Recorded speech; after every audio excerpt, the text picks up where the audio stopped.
한 여인이 옷을 벗은 채 말 위에 앉아 있습니다. 이 그림은 외설일까요? 예술일까요? 이 여인은 왜 옷을 벗은 채 말 위에 앉아 있을까요? 예수님이 세리 마태를 부르셨습니다. 이 그림의 제목은 카라바조의 가장 유명한 그림이죠. 성 마테오의 소명입니다. 예수님이 세금 징수업자 마태를 부르신 것은 2000년 전 사건입니다. 그러나 마태가 앉아있는 곳은 도박장입니다. 이 사람들은 500년 전 이탈리아 사람들입니다.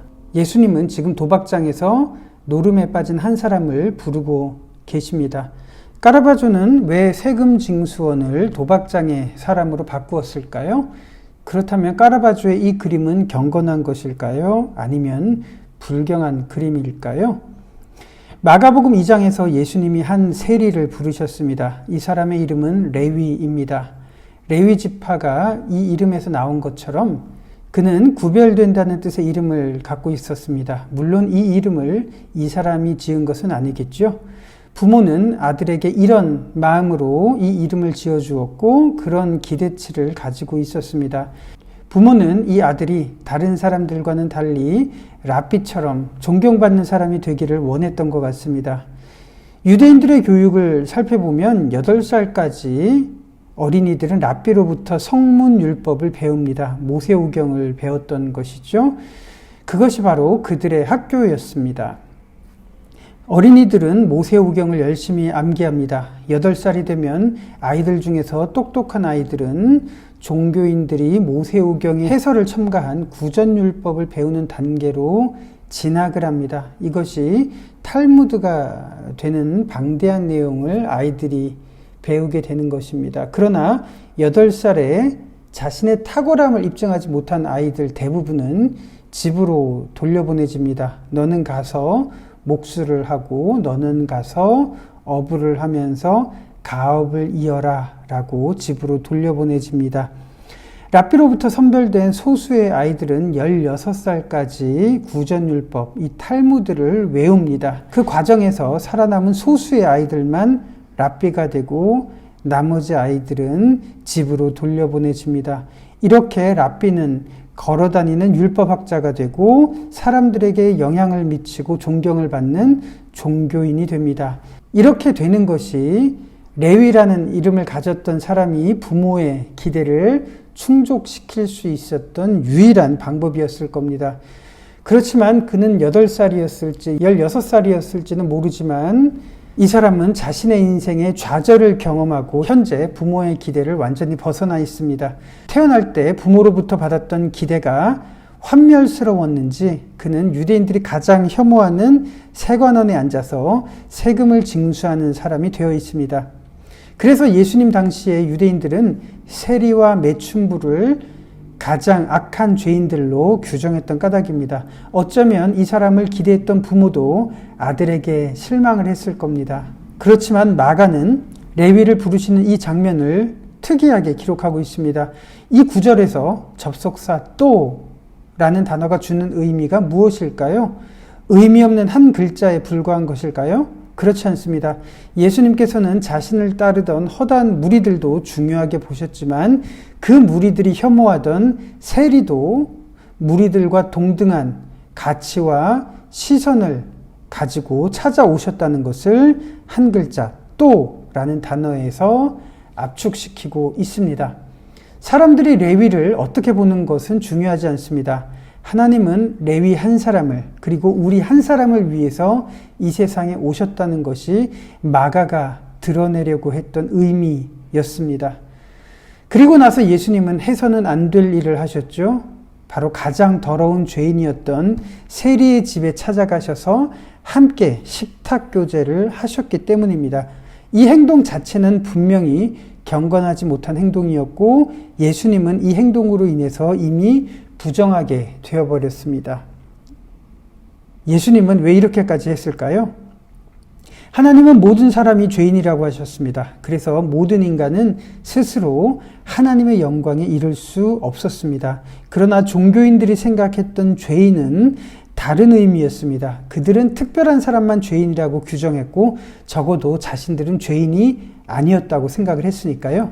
예수님의 행동은 분명합니다. 사회가 낙인 찍은 죄인들은 결코 죄인들이 아니라는 것, 그리고 그들을 위해서 내가 이 세상에 왔다는 것을 예수님께서는 이런 행동들로 보여주고 계시는 것입니다. 즉, 예수님은 시대의 통념에 저항하고 계셨던 겁니다.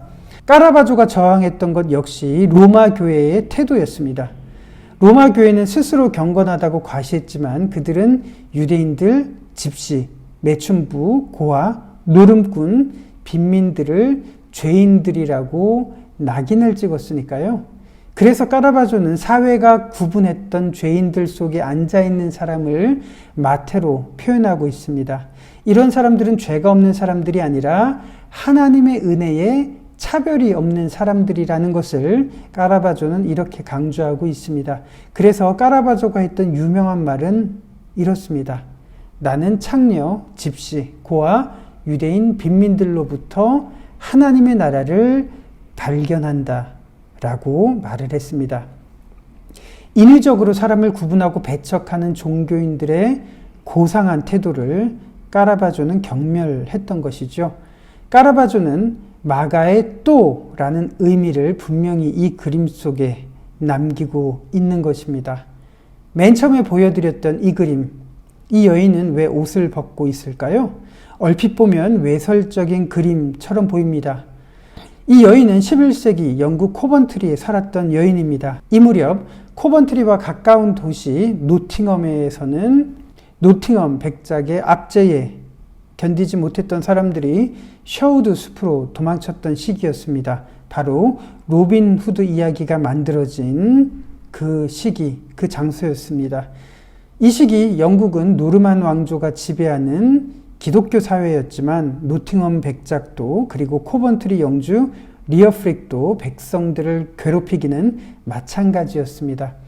노팅엄 백작과 코번트리 영주가 사람들을 괴롭힐 수 있었던 이유는 권력에 아첨하던 종교인들의 지지가 없었다면 불가능했었을 겁니다.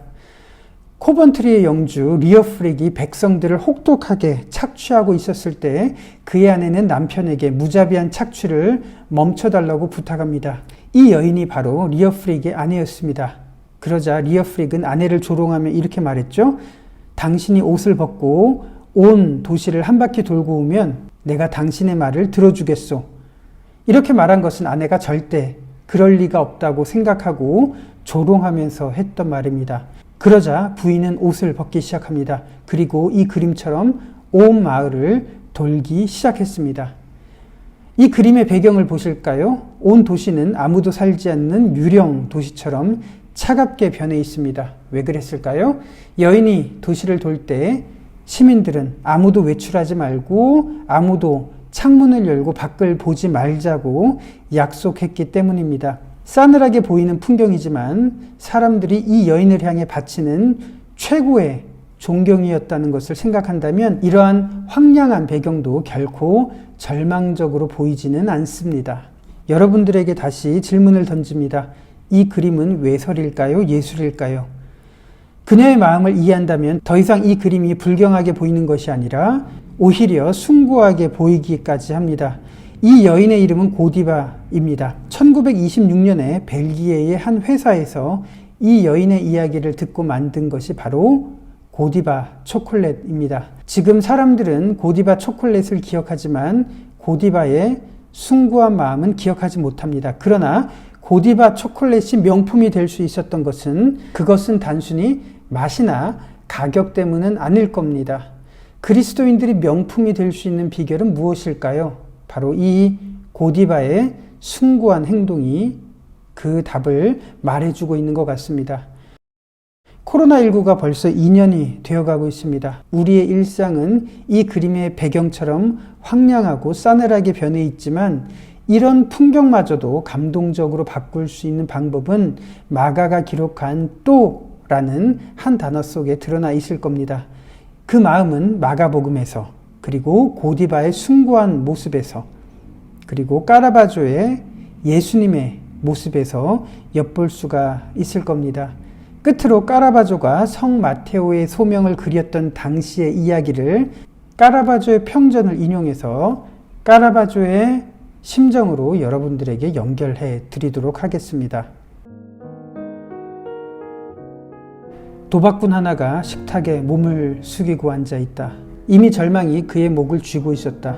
예수님이 들어오셔서 마태를 가리키며 말씀하셨다. 예수님은 마태를 어떻게 가리키셨을까 상상해 본다.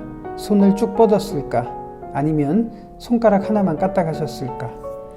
나는 시스티나 성당의 미켈란젤로의 그림을 떠올려 본다. 나도 그렇게 그림을 그리고 싶었다. 하나님과 아담이 맞닿은 손가락, 그 손가락에 답이 있다고 생각했다. 예수님이 마태를 가리키셨을 때 결코 손가락 하나만 까딱하지 않으셨을 것이다. 숭고한 마음과 소중한 마음으로 긴장한 손길로 마태를 부르셨을 것이다. 그래서 예수님에게 아담의 손을 그려넣고 싶었다. 하나님을 갈망하던 손길이 바로 우리를 갈망하는 마음으로 마태를 부르셨을 것이기 때문이다. 이 그림을 보면 누구든지 나의 마음을 이해할 것이다. 왜냐하면 시스티나 성당의 그림을 모두가 알고 있기 때문이다. 그렇지만 마태의 손가락은 자신이 아니라 다른 사람을 가리키고 있다. 자신이 예수님의 거룩한 부름을 받을 만한 가치가 있는지 마태는 스스로 확신을 하지 못했던 것 같다. 그 이유는 스스로 하나님의 대리인이라고 생각했던 종교인들 때문이 아닐까? 종교인들은 자신들이 성 베드로의 후예라고 믿고 있다. 그래서 나는 베드로가 예수님을 이렇게 가리고 있는 모습으로 표현을 하고 있다. 그렇지만 베드로의 손 역시 예수님의 손과 똑같이 그리는 이유는 그들이 누구의 마음을 가져야 하는지를 드러내고자 하는 것이다. 성직자들은 하나님의 대리인이 아니다. 그들은 사람들을 배척하고 혐오할 권리가 없다. 그렇지만 그들은 예수 그리스도를 닮아야 하는 사람들이어야 한다. 이것이 내가 성경을 통해서 말하고 싶은 것이다. 그렇지만 마태를 그리면서 내 마음을 억누르는 한 가지가 있다. 마태는 그리스도의 부르심이 장차 어떤 결과로 나타난다는 것을 미리 알았더라도 예수님을 따라갔을까? 이것이 모든 그리스도인들이 마음속에 던져야 하는 질문일 것이다.